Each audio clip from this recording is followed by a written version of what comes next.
Statybos yra Weber, plytelių klijai, hidroizoliacija, fasadų apdailos medžiagos, mūro ir cemento mišiniai, glaistas ir tinkas, betonas, grindų lyginamieji mišiniai. Daugiau informacijos Weber LT.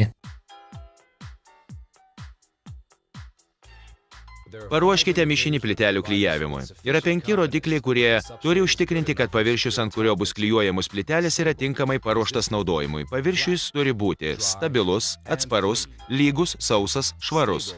Stabilus reiškia, kad paviršius neturi deformuotis jį spaudžiant ar slegiant.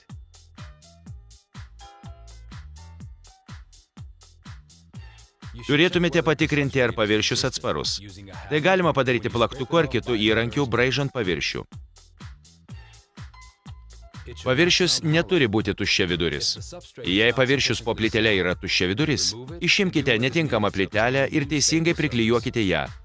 Tam, kad paviršius būtų stabilus, užpildykite visas nelygias vietas tinkamiausiomis statybinėmis medžiagomis, kurios padarytų klijuojamą paviršių stabilų.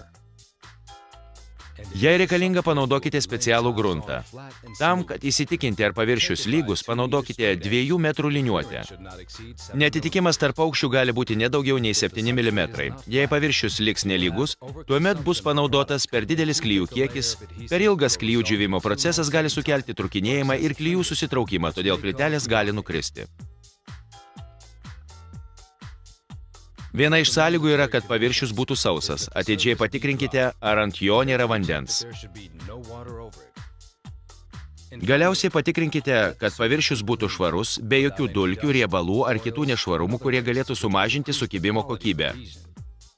Jūs galite nušluoti paviršių šluotą, panaudoti siurblį ar kitus tam skirtus valymo įrankius.